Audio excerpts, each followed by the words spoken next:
So hello guys, कैसे हो सब लोग। आज हम फिर से अपने एक नए मॉक टेस्ट को लेके आए। ये संजीव सर का मॉक टेस्ट है जो कि कल उन्होंने डाला था अपने टेलीग्राम पे। तो मैं भी सॉल्व करूंगा और आप भी सॉल्व करना। देखो ये थोड़ा डिफिकल्ट होगा, मैंने देखा है।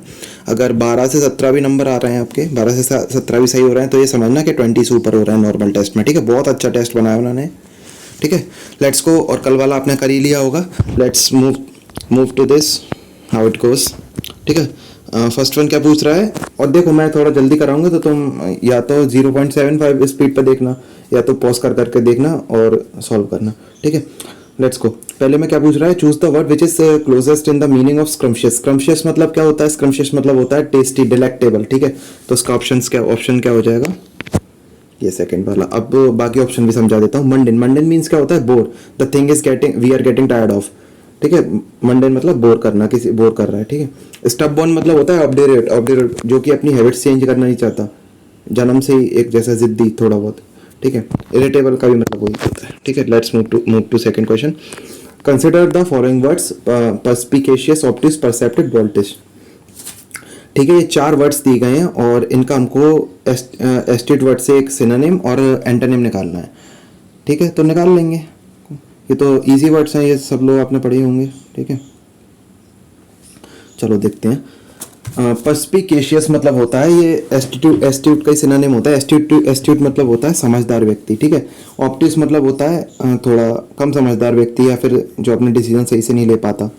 ठीक है, एक एक्यूट एंगल, ऑप्टिस एंगल होता है ना। एक्यूट एंगल मतलब शार्प, छोटा दिमाग होता है, उसकी बुद्धि तेज चलती है। ऑप्टिस मतलब मोटा दिमाग नहीं चलती, इससे याद कर लेना। परसेप्टिव मतलब होता है ज्ञानवेदी, जो हर चीज़ एक्सपीरियंस करे और समझ से करे। ठीक है, ये भी इसका एस्ट्यूट का सिनोनिम रख सकते हैं इन सब मैनर। डोल्टिस मतलब सीधा साधा। ठीक है, अब कौन से बन रहा है इसमें, ऑप्शंस के हिसाब से देखते हैं। फर्स्ट और सेकंड वाला ऑप्शन देखते हैं। पर्स्पिकेशियस इसका सिनोनिम हो गया और ऑप्टिस, हाँ ठीक है। फर्स्ट वाला ऑप्शन ही बन रहा है इसका। कैसे, पर्स्पिकेशियस तो इसका हो गया सिनोनिम, और एंटोनिम देखना है हमको, तो दूसरा एंटोनिम भी हो गया। एक अपोजिट वर्ड चाहिए, एक पर्यायवाची। जब से ये पहला वाला पर्यायवाची, दूसरा वाला अपोजिट वर्ड। ठीक है, तो यही फर्स्ट वाला ऑप्शन मार्क करेंगे हम। ठीक है, और ये ध्यान रखना इसमें क्या है, मतलब ऐसे भी दे सकता है पहला एंटोनिम, तो अपने हिसाब से मत लगा देना आप। जैसे परसेप्टिव भी इन सम मैनर इसका हो सकता है, तो यानी कि तुम थर्ड और फोर्थ ऑप्शन लगा दो नहीं। ठीक है, फर्स्ट और सेकंड ही लगाओगे। ठीक है, ये क्या दिया है, PQRS। ये बहुत आ रहा है, मैंने भी देखा कल के एग्जाम में, सुना है मैंने। एनालिसिस की तो मना है, ऊपर से आपको ऑर्डर है कि there will be a fine of ₹1 crore and other punitive actions could be taken by them. So हम एनालिसिस नहीं कर रहे, मैं बस सिर्फ बता रहा हूँ, मेरे मुंह से निकल गई। ठीक है, PQRS दिया गया, पढ़ते हैं इसको।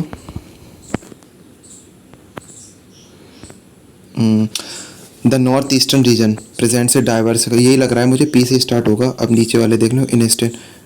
ये देखो कुछ बता रहा है इंडिया में कैसा, पहली बात तो ये बताओ तुम जी क्या क्वेश्चन, इंडिया में कैसा क्लाइमेट रहता है, कैसा ट्रॉपिकल मानसून रहता है ना, तीनों वेदर पढ़ते हैं ठीक ठाक। जी के भी पढ़ो तुम। ठीक है, देखते हैं। The north eastern region presents a diverse system of habitats ranging from tropical rain forest to alpine meadows. Alpine meadows मतलब घास के मैदान। सॉरी, क्यू वाला। In eastern Himalayas the rainfall ranges from 125 to 300 centimetres in Assam.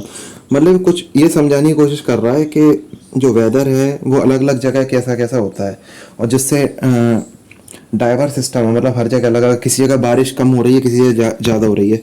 ठीक है, ये लिखा है ना, then uneven distribution affect the region to opposite way. अब ये दोनों को अलग तरीके से अफेक्ट करता है, एक जगह बाढ़ आ रही है, एक जगह ड्रॉट। ड्रॉट मतलब होता है सूखा। ठीक है, it is a largely humid tropical region. Humid मतलब होता है उमस ही, जिस जगह उमस पड़ रही हो। फिर 2 periods of rainfall, the winter it rains. अब देखो इट से चालू हो नहीं सकता, क्योंकि ये सीधी बात है, किसी चीज़ की डेफिनेशन दे रहा है, प्रोनाउन से चालू हुआ है। ठीक है, अब द अनइवन डिस्ट्रीब्यूशन, अब इससे समझो इससे चालू क्यों नहीं होगा, क्योंकि ऊपर अपने को अनइवन डिस्ट्रीब्यूशन की बताया कि बारिश एक जगह 125 से 300 सेंटीमीटर हो रही है, एक जगह 178 से। ठीक है, और फर्स्ट वाले लग रहा है मुझे पी से चालू हो, तो ये सारे ऑप्शन तो पहले एलिमिनेट कर दो, क्यू और आर वाले। अब बीच वाला देखते हैं किससे हो सकता है। इसके बाद क्या होगा, आएगा the north eastern region presents diverse system of habitats ranging from tropical rain forest to alpine meadows. क्या आ सकता है इसके बाद, बताओ। क्यों आएगा, नहीं, क्योंकि इसके बाद आएगा एस, यानी कि बी ऑप्शन करेक्ट होगा। And how, let me explain you. North eastern reason की बात कर रहा है, उधर इट से चालू हुआ है प्रोनाउन, तो इतना अपने को देखना ही नहीं है, सीधे मार्क करना, टाइम बचाना, बी ऑप्शन। चलो चौथे पे चलते हैं।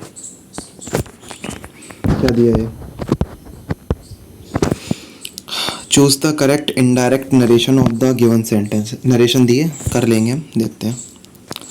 अब देखो, एक Rohit said shall I ever be able to overcome these difficulties and achieve the success that I been dreaming of. Rohit wonder कर रहा है, एक्सक्लेमेटरी सेंटेंस भी हो सकता है, ठीक है, जरूरी नहीं है कि क्वेश्चन मार्क आखिरी में दिया तो इंटेरोगेटिव हो। ये किसी से पूछ नहीं रहा है, सबसे बड़ी बात तो, यानी कि आज तो आएगा नहीं है, खुद से सेल्फ इंट्रोस्पेक्शन कर रहा है, तो वंडर हो सकता है, ठीक है। तो ऑप्शंस की तरफ चलते हैं। रोहित सैड, सैड नहीं आएगा भाई, सैड तो ऊपर ही दिया है, वंडर से चालू होगा। अब ऑप्शंस का देखते हैं। मैं Rohit wondered if he would ever, will का, शेल का देखो, शेल का शुड में चेंज हो सकता है, वुड में भी हो सकता है, ठीक है, जरूरी नहीं है कि आपने शेल का वुड देख रहे हैं तो गलत कर सकते हो। Would ever be able to overcome those difficulty, these का दोज, ठीक है, and achieve the success that achieve the success he had been dreaming of, ठीक है। आई बीन का हैड बीन हो जाएगा क्योंकि पास में सेंटेंस जा रहा है, ठीक है, ये ऑप्शन करेक्ट है, वाला ऑप्शन करेक्ट है, ओके। और क्या आस्ट दिखाया, किसी से पूछ थोड़ी रहा यार, आस्ट वंडर्ड, ये इस वाले में क्या problem, he should never be able to, छोड़ो इसको। हाँ, शुड नेवर लगा ना, नेवर को तो एक्सट्रीम कीवर्ड है, ये नहीं आ सकता। फिफ्थ वन पे चलते हैं।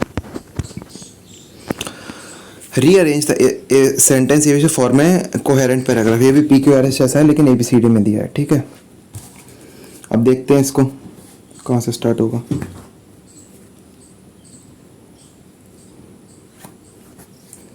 देखो, ए से सबसे अनलाइक, ये तो बिल्कुल कंजक्शन दिया अलग से ही, तो अनलाइक के पहले भी तो कुछ होना चाहिए, तो ये तो होगा नहीं, ए वाला, ये ऑप्शन हटाई दो।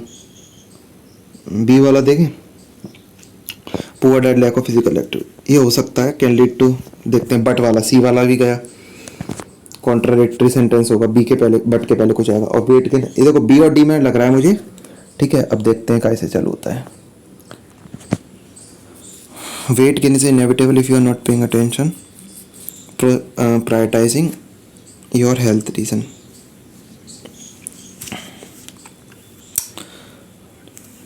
अब देखो, अपने को एक वो मिल गया, एक इसमें कैच मिल गया, कैसे कर सकते हो थोड़ी देर में। डी और सी देख लो, weight gain is inevitable if you are not paying attention और नॉट प्रायोरिटाइजिंग। इसमें बोल रहा है कि वेट गेन तो होना ही है, इनएविटेबल मतलब कोई चीज़ जो रुक ही नहीं सकती, इट विल हैपन, 100% होना ही है, ठीक है। तो इसके बाद क्या पूछ रहा है कि वेट गेन तो होगा, वेट गेन आना ही है अगर तुम अपनी हेल्थ पर ध्यान नहीं दोगे, ठीक है। लेकिन अगर मेटाबॉलिज्म हाई है तो तुम कुछ अपना weight gain quickly, weight gain जो वेट गेन आपने जो बढ़ाया उसे लूज भी कर सकते हो, कम एफर्ट्स डाल के भी। सीधी सी बात है, डी के बाद सी होना चाहिए, होना चाहिए कि नहीं। तो कौन से ऑप्शन में दिया है डी के बाद सी, ए तो आपने पहले हटा दिया, यानी कि ये वाला बी और डी में से एक देखना था, ये वाला ऑप्शन तो अपने हटा ही दिया, यानी कि ऑप्शन नंबर ए, दिमागी मतलब फर्स्ट वाला। अब और अपने को इसको और देख लेते हैं, एक कोहेरेंट पैराग्राफ बनाते हैं जो कि एकदम सही, पढ़ते हैं एक साथ। अनलाइक ये वाला बी से चालू है ना, poor diet, lack of physical activity, medication and underlying health condition can lead to your weight gain, ठीक है। अब इसके बाद क्या होगा, डी आएगा, वेट गेन इज इनएविटेबल, ठीक है। ये पूरा अपने आप में सेंटेंस है, फिर बी के बाद न्यू सेंटेंस उसने चालू किया है, तो थोड़ा ये कंफ्यूजिंग सा है, लेकिन इसका आंसर ए ही होगा, ठीक है, देख लेना तुम। और चलते हैं सिक्स्थ वन पे। The given sentence contains an error. अब इधर कोई एरर है इस वाक्य में, उसको अपने को रेक्टिफाई करना है। द राइटर्स सेड, जो लेखकों ने बोला, one reason for the rise of informational autocracy is the proliferate of technology and social media. देख लो, फिर मैं बताता हूँ। चलो मैं बताऊँ,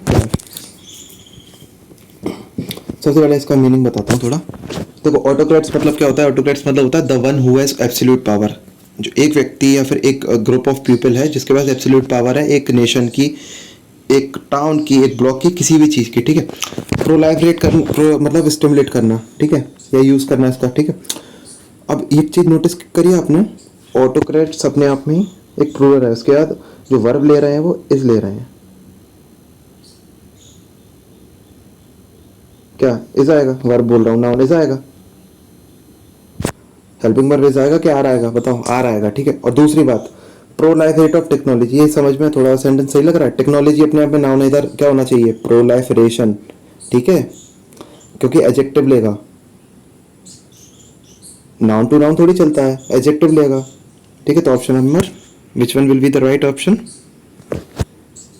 कौन सा वाला, कौन सा में दिया है, सी में दिया है ना, ठीक है, ये वाला ऑप्शन है। Let's move to perfunctory. Choose the one word which is opposite of perfunctory. Perfunctory मतलब क्या होता है, केयरलेस इंसान, ठीक है, जैसे कि तुम हो, तुम लोग हो, मैं तो नहीं हूँ, मैं भी हूँ, सॉरी अपन सब है। परफंक्ट्री मतलब क्या होता है, careless, the one who is careless. Superficial, ऊपर ऊपर, मतलब जो कि रियल नहीं है, थोड़ा ऊपर ऊपर सही है। इरेशनल, इरेशनल मतलब होता है थोड़ा कम समझदार व्यक्ति। We can consider it a synonym not opposite. Meticulous, हाँ मेटिकुलस होता है, मेटिकुलस इसका अपोजिट होगा। मेटिकुलस मतलब जो बहुत ही ज़्यादा केयरफुल आदमी है, ठीक है। मेटिकुलस। ऑब्डुरेट मतलब स्टबर्न, ठीक है। तो इतना टिपिकल नहीं था, इजी था। कहाँ गया, 7th नीचे। द गिवन सेंटेंस, इसमें भी एक एरर का है, देखते पढ़ते हैं। Web designing must be responsive so that visitors which are accessing the website by making use of various operating system will get clear view of your site. अब देखो, अब कहाँ पर इसमें एक फ्लॉ है। ऊपर वाला सेंटेंस सही है, द वेब डिजाइनिंग, ये वाला सही है, ये वाला बिल्कुल ठीक है, कहीं इधर नहीं है, मस्ट बी रिस्पॉन्सिव, ठीक है। दूसरे वाले में डेट विजिटर विच आर, अब देखो एंटेसिडेंट इसमें क्या दिया है, विजिटर्स, विजिटर्स क्या है, ह्यूमंस, ठीक है। तो उनकी जगह विच आएगा, विच की जगह हु आएगा, हु, ठीक है। तो एंटीसीडेंट के हिसाब से ये लगाएंगे अपन, विजिटर्स हु, ठीक है। Option number B will be the right answer. इधर प्रॉब्लम है थोड़ा, बी।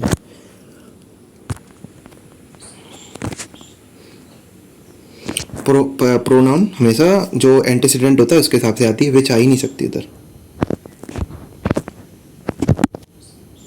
चलिए दूसरे वाले पे चलते हैं।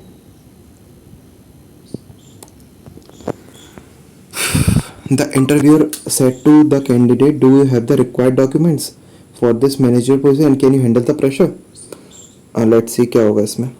The interviewer asked the candidate that मतलब that नहीं आ सकता यार, that तो तब आएगा जब imperative हो, तो interrogative क्वेश्चन है ना, ये नहीं आएगा, हटाए दो। ए ऑप्शन मार्क आउट करो। बी वाला, the interviewer asked the candidate if she had the required experience for the managerial position and if she could handle the pressure of time, ये हो सकता है, ठीक है। अभी भी इसको मार्क आउट नहीं करेंगे। थर्ड वाला, the interview asked the candidate if she did have, फिर डिड हैव लगा दिया। डिड हैव मतलब स्टेट ये कर रहा है कि उसके पास है, क्वेश्चन आस्क नहीं कर रहा है, ठीक है। The interviewer asked the candidate if she had the required experience for the manager position and that she can तो उधर ही दिया, कोड में चेंज हो गया, यानी कि ऑप्शन नंबर बी। सारे ऑप्शन गलत हैं, ये वाला ठीक है लग रहा है, और ये ठीक है। डी वाला भी हो सकता था अगर वो कैन की जगह कोड यूज़ करता। चलो दूसरे पे चलते हैं अपन।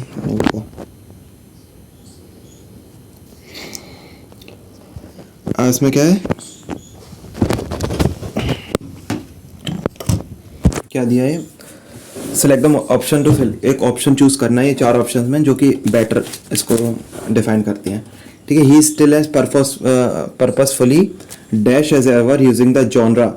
देखो GNERE को जनरे ये नहीं पढ़ते, इसको पढ़ते हैं जॉनरा, ठीक है। Of educational information posters to inform us of our own miseducation, ठीक है। कोई व्यक्ति है जो कि पर्पसफुली एक ही जॉनर को यूज कर रहा है, जॉनरे को फॉर एजुकेशनल पोस्टर के लिए, मतलब पुराना कुछ भी, अब वो उसी के हिसाब से हमको इधर ऑप्शन फिल करना है, ठीक है। देख लेंगे क्या है। डेसिकेटेड मतलब समझते क्या है, ड्राइड आउट, वो सुना होगा तुमने, क्या कहते हैं, कोकोनट होता है डेसिकेटेड, तो उसके सेंस में आता है। डिफिडेंट मतलब होता है शाय, ठीक है। और डिजल्ट्री मतलब क्या होता है, डिजल्ट्री मतलब होता है, समझ लो तुम, जिसका कोई समाधान ना हो, समझ में जिसके नहीं आ रहा हो कुछ भी, थोड़ा समझ लो मैं क्या कहने की कोशिश कर रहा हूँ। मतलब उसके पास कोई प्लान पर्पस कुछ भी नहीं हो, समझदार व्यक्ति ना हो। ठीक है, तो ऑप्शन क्या बनेगा इसका? बताओ बताओ बताओ। मेरे हिसाब से तो बी होना चाहिए। बी होना चाहिए या नहीं? क्योंकि ड्राइड आउट तो होगा ही नहीं यार।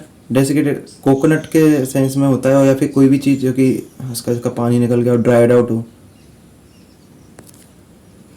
है ना। और बाकी ऑप्शन एजुकेशनल सेंस में आ रहा है, तो इसका मतलब एक सिनोनिम होता है इम्पार्ट। इम्पार्ट नॉलेज अपन इम्पार्ट करते हैं ना किसी को, और ये पुरानी चीज़ें मतलब किसी चीज़, ये पुरानी मतलब पर्पसली जो है, जो इंसान है ही, वो बताना चाह रहा है पर्पस, मतलब पर्पसफुली उसका पर्पस ही यही है कि पुराने तरीके से, तो डायडेक्टिक है, पुराने तरीके से बताना चाह रहा है, इम्पार्ट करना चाह रहा है।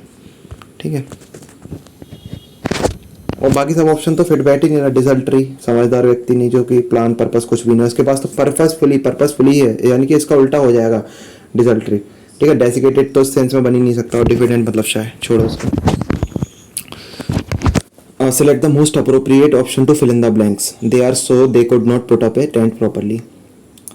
अब look, इसमें क्या आ सकता है? रेड वाइट ब्लू ग्रीन, ये सारे एक फ्रेज की तरह या फिर एक इडियम की तरह यूज हो रहे हैं। अब ग्रीन का, अब देखो रेड मतलब क्या होता है? रेड मतलब खुशी के सेंस में हो सकता है, अब या खुश होंगे नहीं। वाइट इधर आ ही नहीं सकता, वाइट का कोई सेंस नहीं बनता। ब्लू भी नहीं आ सकता। ब्लू का सेंस हर जगह बहुत होता है, आउट ऑफ द ब्लू, मतलब एक इसका मैं बताता हूँ 2-3 idiom. Out of the blue होता है मतलब अनएक्सपेक्टेड, अनएक्सपेक्टेड नहीं आएगा। और एक होता है ब्लू ब्लडेड मतलब रॉयल, बहुत सारे होते हैं। इस इधर आएगा ग्रीन, ग्रीन मतलब होता है the person is new to something, मतलब अमेच्योर। ठीक है, तो इधर आएगा, अरे कहाँ हो गया यार, सॉरी फॉर दैट। ठीक है, आ गया। इधर क्या आएगा? ग्रीन। ठीक है, और इसके एक दो और मैं बताता हूँ, एक ही बताता हूँ। ग्रीन थंब, ग्रीन थंब मतलब जिसको बागवानी का शौक हो, गार्डनिंग का। ठीक है, 12th 1 पे चलते हैं, ये तो इजी है। Match the following terms with their matching का ऑप्शन, मैचिंग का क्वेश्चन, इस तरह के क्वेश्चन भी आते हैं। अब इसमें देखो अपने को दो भी पता चल जाए, मुझे भी दो ही पता है। ठीक है, टू बी ऑनेस्ट मुझे नहीं पता है क्या है। ठीक है, 3 पता है मुझे, सेकंड वाला नहीं पता। अब होप्लोआर्की का मतलब क्या होता है? रूल बाय आर्मी, और आर्मी की तरफ से जो रूल होता है। होप्लोआर्की मुझे नहीं पता। काकिस्टोक्रेसी क्या होता है?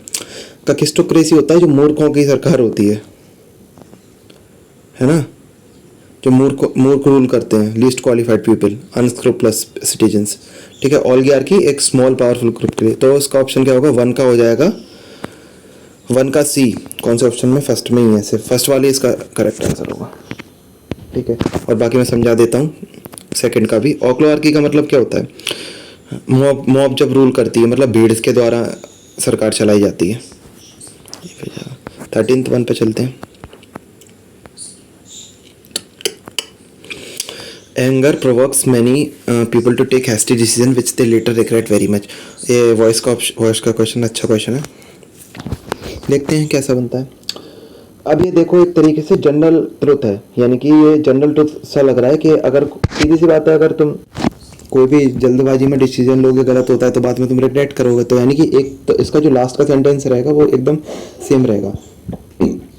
Sorry, many people are provoked by anger to take hasty decision which is later regretted very much। देखो if in case इसमें जनरल ट्रुथ नहीं होता तो ये हो सकता था, मतलब ये सही हो सकता था ये वाला, ये फर्स्ट ऑप्शन। लेकिन इधर एक जनरल ट्रुथ बोल रहा है तो ये नहीं मानेंगे हम सही। many people are provoked by anger to take hasty decision which is later regretted, ये सही है। सी वाले में क्या है? हैव आ रहा है, गलती हो जाएगा। और इसमें क्या? many people are provoked by anger to take hasty decision which they later regret very much।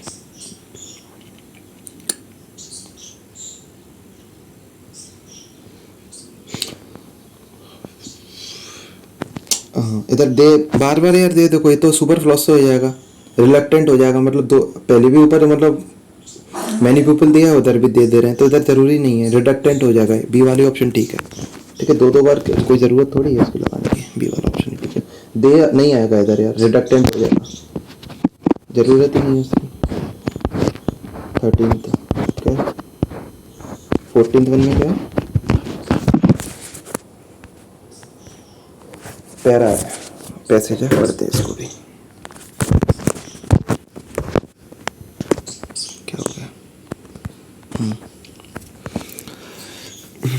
बढ़ते हैं। ऑन पहले देखो पैरा की कल भी बताया था, आज भी बता रहा हूँ, पैरा को पहले पढ़ लिया करो, ठीक है।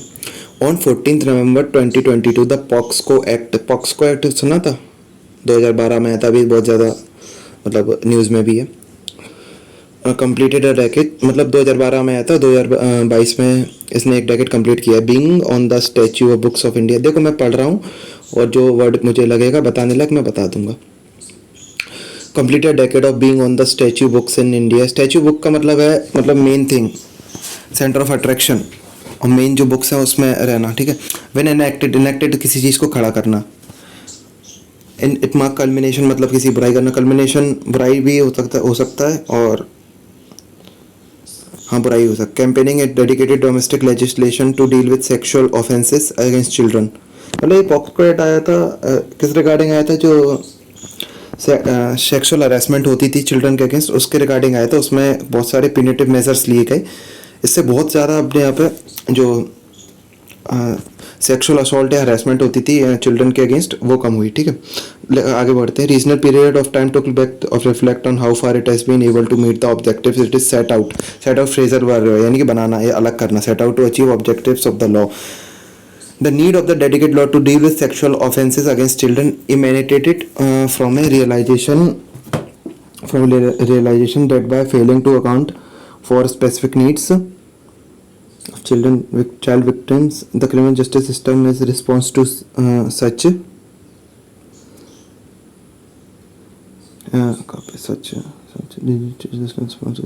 cases required to address this counsel for safe was to make children interaction accused at the time of testifying at the trial be held in camera recorded within period of 30 days. Recorded for 30 days. Trial would complete the trial as far as possible within the POSCO 1 year from the 20. Also made a provision for appointment of support persons victims to render assistance. Hurdles in the implementing a new law, vast country, complex POSCO challenges. There is huge variation. It is cast length across 6 states. For the instance, Chandigarh takes about 6 months, ठीक है। disposed of यानी कि एक और वो phrasal verb है। सुनो, dispose of के आगे बहुत सारे बच्चे कंफ्यूज होते हैं कि ओ डबल एफ आता नहीं है, सिंगल एफ आता है। Himachal Pradesh takes about 10 2 years train मंसरो।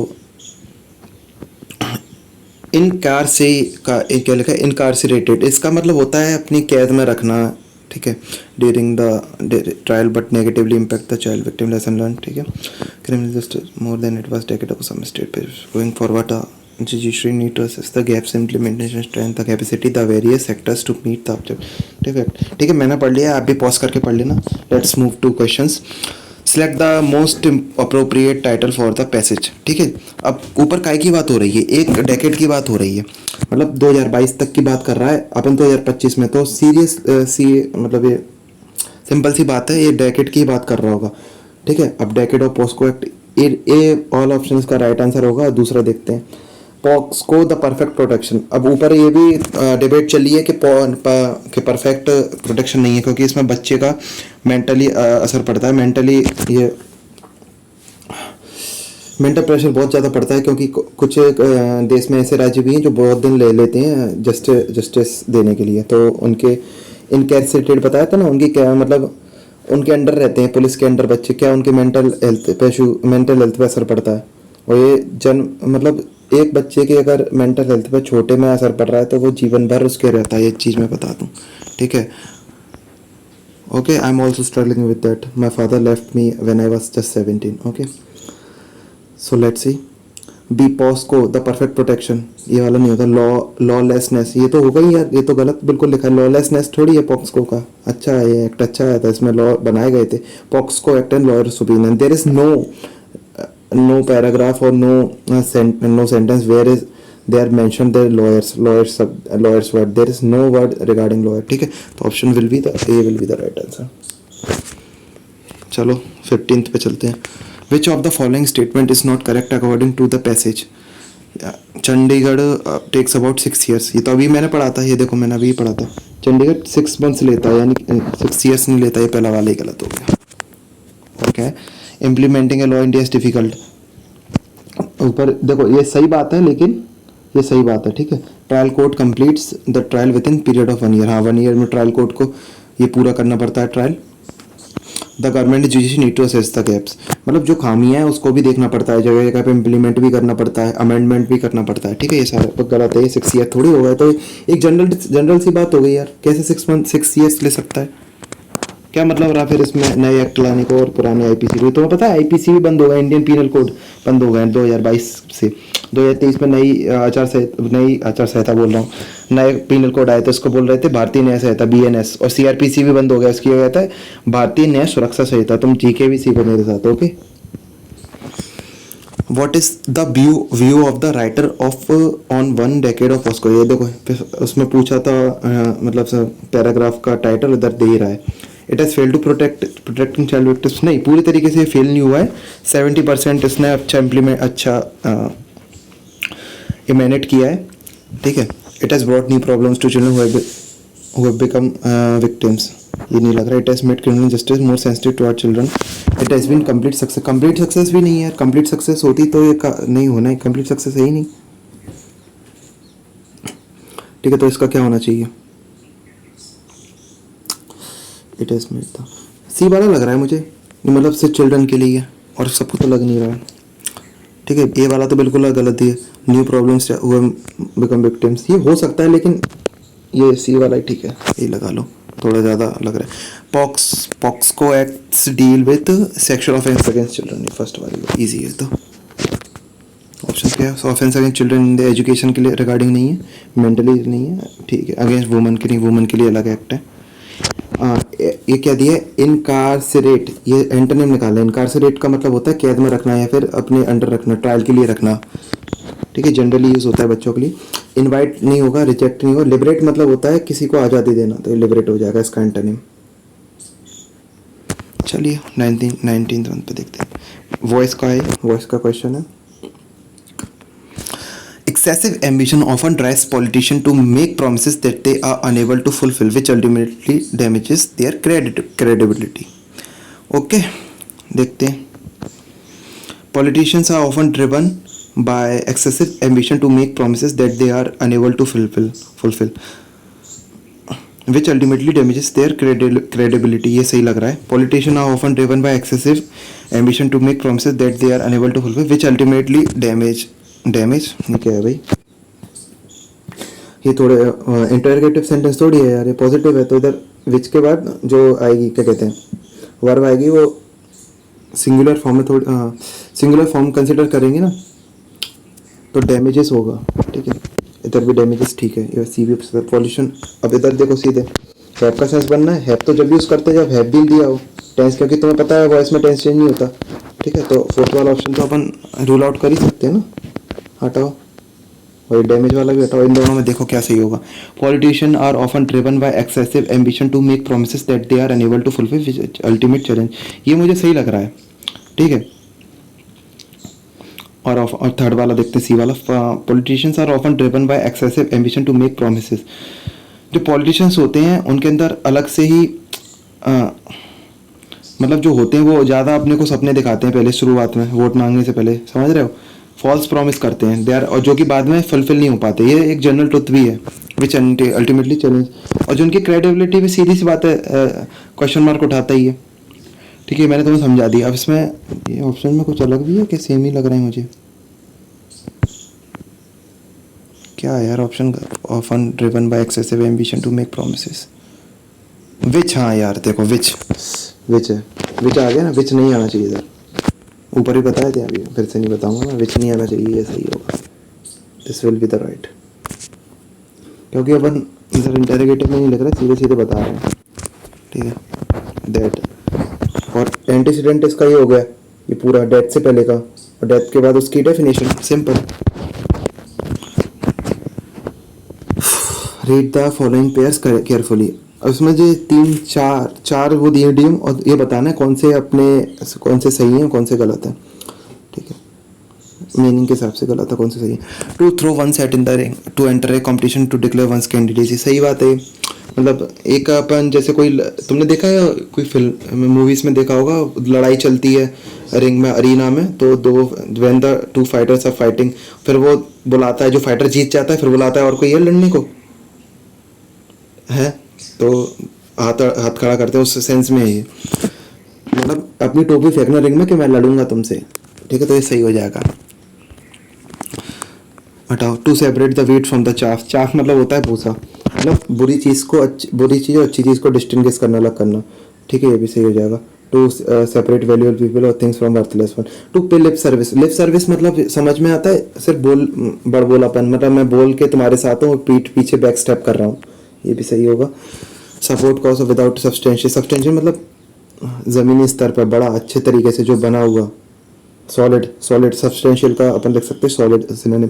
To throw someone under the bus. अब समझ लो यार, किसी को बस के नीचे लेटाओगे तो क्या होगा, और धक्का दे रहे हो तुम तो थ्रो कर रहे हो उसे, तो अपने फायदे के लिए किसी और का बुरा करना, ठीक है, तो ये सारे ठीक हो जाएंगे। डी वाला इजी था, ये तो समझ में आ ही रहा था पूरा। 21 पे क्या है, identify the option that rectifies the sentence grammatically correct. It was him whom the jury. ये देखो हिम हुम एक साथ कैसे आ सकता है यार, आ सकता है लेकिन कौन सी सेंस में आएगा यार, या तो हु भी ही और हु हो सकता है ना, सीधे प्रोनाउन, और प्रोनाउन को जो मैं प्रोनाउन कह रहा हूँ, सीधे नाउन और सीधे नाउन को जो प्रोनाउन जो डिनोट करेगी वो आ सकती है हु, ठीक है। रिफ्लेक्सिव भी होता है, हाँ रिफ्लेक्सिव, ठीक है। It was he home. देखो सीधी बात है, अब मैं तुम्हें थोड़ा ये समझाता हूँ, होम और हु का यूज़ बताता हूँ। इफ़ इन केस ही अगर दिया हो प्रोनाउन में तो तुम वहाँ यूज़ करोगे हु का, और होम और हिम दिया है तो होम का, ठीक है। ये याद रखना हमेशा, इतनी इजी लैंग्वेज में समझाया मैंने तुम्हें। अब देखते हैं इसमें क्या बनता है। ही होम आएगा, नहीं, ही के साथ हु आएगा, ये हो सकता है, हिम हु नहीं हो सकता, और ही हु ऑप्शन यानी कि ये वाला भी गलत है और हिम हु वाला भी गलत है, बी और टी सही है। अब देखते हैं डी में कौन सा बेटर इधर फिट होता है। He it was he who the jury believe to be the responsible for the miscalculation in the report. ये हो सकता है, it was he who the jury believed was the. अब तो जगह बहुत सारा यार समझ में नहीं आया, थोड़ा ये गलत है, हटाओ से, ये भी गलत, ये भी गलत समझा रहा, फिर वही इंपेरेटिव, ठीक है। टू बी,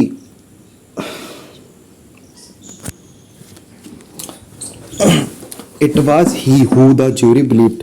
ही वो था जिसने जूरी ने जिस पर बिलीव किया, समझा कि यही रिस्पॉन्सिबल है मिसकैलकुलेशन का, रिपोर्ट की मिसकैलकुलेशन का, जिसने गड़बड़ की है रिपोर्ट में, ठीक है। तो ये B option will be the right answer. To be was, ठीक है, गलत है, जूरी बिलीव, ठीक है, ये गलत ही है। 22nd, identify the option that rectifies the given sentence, make it grammatically correct. He is one of those writers who has changed the way literature is perceived. ठीक है, अब इसमें देखो मैं बताता हूँ। जब भी देखो तुमने पढ़ा होगा वन ऑफ दोस के साथ हमेशा सिंगुलर नाउन होती है, ठीक है, आती है, यू आर राइट। लेकिन अगर ये देखो हु से कनेक्ट कर रहा है तो हु के जो पहले होगा एंटीसीडेंट, मतलब इधर राइटर्स है, तो उसके हिसाब से आएगा। ये जो हैज़ है वो है होना चाहिए, क्योंकि जो हु दिया है उसके पहले जो एंटीसीडेंट होगा उसके बाद आएगा। इफ इन केस हु नहीं दिया होता तो ये सही होता, ठीक है। अब देखते हैं, it is one of those writer who have changed, ये ठीक लग रहा है। It is one of those writer who have changed the way literature is perceived today. Only one थोड़ी है यार, दोज राइटर बात हो रही है, द ओनली वन थोड़ी आएगा, ये गलत, हटाओ, बी वाला रॉन्ग है। He is one of those writer who were नहीं आएगा यार, उधर कहीं दिया गया वर नहीं आएगा, मतलब कर रहे थे और अभी चेंज हुआ है, मतलब अभी कर रहे हैं, नहीं। He is one of the writers who has changed the way literature is perceived. इधर हु नहीं लगा, ये भी हो सकता है, लेकिन अब ऊपर हु दिया है तो हमको वो वाला ही कंसिडर करना पड़ेगा। ये लो फर्स्ट वाला ही देखते हैं, ठीक है, बाकी ठीक है वो, है ना। He is one of the writers who has changed the way, ठीक है।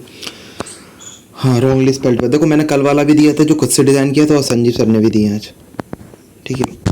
अब देखते हैं कौन से किसकी स्पेलिंग गलत होती है, और मैं इसका मतलब भी समझाता हूँ। मीनिंग मालफिसेंस, अब जिस चीज़ में बैन, दो शब्द दो होते हैं, दो रूट वर्ड होते हैं, बैन और मैल, मेलवोलेंस, बैन मतलब फॉर गुड एंड मैल मतलब फॉर बैड थिंग्स, ठीक है। तो अगर मैल लिखा है तो समथिंग बैड ही होगा, और स्पेलिंग इसकी ठीक है। मेलफिजेंस का मतलब होता है रॉन्ग डूइंग, कोई चीज़ अपन गलत कर रहे हैं उसके सेंस में आता है। एक्लेक्टिकल, ये गलत हो जाएगी, ठीक है, ये गलत हो जाएगी। इधर डबल सी नहीं आता, सिंगल सी आता है। स्पेलिंग इसकी ये हो जाएगी ई सी, इतने समझ जाना तुम, ठीक है। ये स्पेलिंग होनी चाहिए ई सी एल ई सी।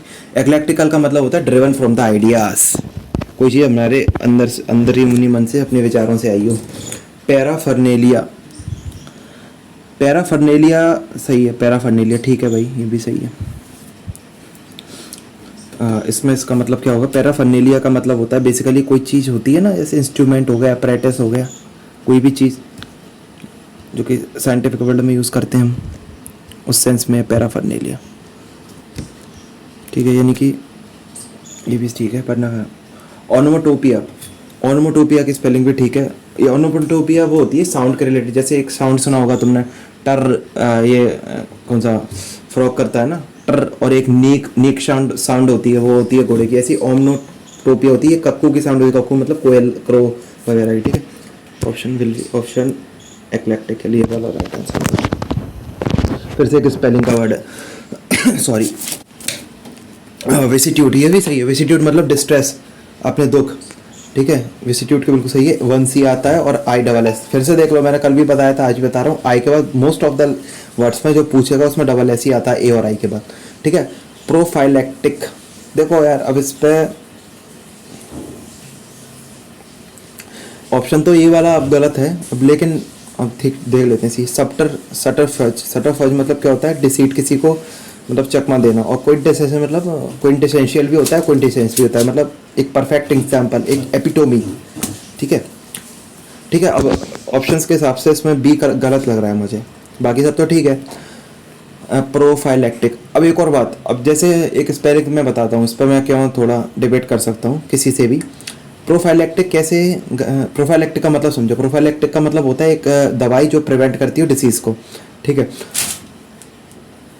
प्रोफाइलैक्टिक, अब इधर फाई की जगह PHY भी आता है, PHY भी आ सकता है। PHY क्यों आ सकता है, ब्रिटिश इंग्लिश में PHY लेके चलते हैं, अब अपने यहाँ पे तो ब्रिटिश इंग्लिश भी यूज़ होती है, लेकिन FY भी गलत नहीं है, अमेरिकन इंग्लिश में FY भी लिख सकते हैं। जैसे सल्फर में SUL PHUR भी स्पेलिंग होती है, और SUL FUR भी होती है, ठीक है। ऑप्शन के हिसाब से मैं लगा देता हूँ, लेकिन ये डिबेटफुल है मेरे हिसाब से तो, ठीक है। ऑप्शन में तो बताया, विसिट्यूट का मतलब डिस्ट्रेस, प्रोफाइलैटिक का प्रिवेंशन, सब्टरफ्यूज का डिसीज का किसी को चकमा देना, और क्विंटेसेंशियल का एपिटोमी, ठीक है। लास्ट क्वेश्चन है, उसमें एक वर्ड पाइक है। पाइक का मतलब देखो तीन चार मैनर में होता है। पाइक का मतलब होता है एक एंशियंट पीरियड में एक वो त्रिशूल नहीं यार, ट्रायंगुलर शेप का तुमने देखा होगा, वो वेपन यूज करते थे, एक तो वो होता था, ठीक है। और पाइक का मतलब होता है एक टर पाइक होता है, टर्न पाइक मतलब रोड का हिसाब, ठीक है। और पाइक होती है एक लंबी सी, जिसकी आगे से एक क्या कहते हैं उसको, वुड पैकर जैसी चोंच सी निकली रहती, क्या कहते हैं, बीक सी निकली रहती है ना चोंच, उस एक फ्रेश वाटर की फिश होती है, उससे बोलते हैं, ठीक है, पाइक। बीक बोलते हैं ना चोंच को, बीक क्या बोलते हैं, बीक या ऐसे कुछ बोलते हैं, वो होती है। मतलब तुम तो ये याद रखो यार, लॉन्ग पाइक वो एक हथियार, एक होता है मछली, ठीक है। अब उसमें ये पूछ रहा है कि कौन से वाक्य में इसका सही इस्तेमाल हुआ है। हाँ बीक, मैंने सही बोला यार, याद है मुझे, गलत मत समझना, हल्के में ले रहा हो क्या। बीक, ओके, चोंच वाली जो मछली होती है, बीक वाली, इसको लंबी, ठीक है। तो पहले वाले में carried long Pikes sharp weapon, और ये आगे डेफिनेशन भी दिया है, ये वाला देखो, ये डेफिनेशन भी है इसका, ये वाला डेफिनेशन, ठीक है। लॉन्ग पाइक्स, ये पहला वाला सही है। He fine for driving the wrong side of the pike. अब मुझे नहीं पता इसने क्या ऊपर, मतलब ये टाइपिंग करने वाले क्या लिखा है, fine for the driving on the wrong side of the pike, या तो रोड बोलता, अब उधर मछली के भी दे रहा है सेंस में, तो ठीक है, सही मान लेते हैं भाई, अपन को क्या है। विलेजर्स गैदर्ड एट द पाइक, मतलब विलेजर इकट्ठा हुए पाइक पे, मछली के ऊपर इकट्ठा होंगे या उसके ऊपर वेपन के ऊपर, गलत हो जाएगा। इस तरह होता टर्न पाइक, तो मैं मान लेता सही। इसका जो डेफिनेशन दिया है, which means a toll road और हाईवे, उसका मतलब होता है turnpike. She enjoyed watching the pike blossom, नहीं भाई यार, पाइक ब्लॉसम क्या होता है, ये सब ये मैं नहीं जानता, पैक ब्लॉसम क्या होता है यार? ये पैक थोड़ी खिलेगा, ब्लॉसम मतलब खिलना होता है, ये फूल के रिलेशन में। फूल नहीं होता पैक, तुमने सुना है? फूल तो लिली, मैरीगोल्ड, सनफ्लावर, डेजी, है ना, ये सब होता है। तो option A and B will be the right answer only. हो गया, बचा है कुछ? चलो ठीक है, और ठीक है मैं अपलोड कर दूंगा। और कोई भी प्रॉब्लम हो तो मुझे इंस्टा पे, टेलीग्राम पे कर लेना मेरे से बात, या मुझे पर्सनली मैसेज कर देना। मैंने लिंक भी डाल दूंगा अपने इसकी, तो मुझे सर्च कर लेना सुजल झा 13 SUJLJH13। ठीक है, बाकी मैं और लाता रहूँगा, और कमेंट में अपने ओपिनियंस देना कि क्या मतलब मैं क्या अच्छा कर सकता हूँ और तुम लोगों के लिए। ठीक है, CGL वालों की ये, और ये CGL CHS और MTS वालों के लिए, सबके लिए अच्छा होगा। ट्राई करना अच्छे से, जितना भी स्कोर हो जाए तुम्हारे पास। मैंने थोड़ा जल्दी जल्दी करवाया, तो तुम पॉज करके आराम से आंसर देख के करना। ठीक है, मैं चलता हूँ। Bye until for the next time. ठीक है, बाय, जय हिंद।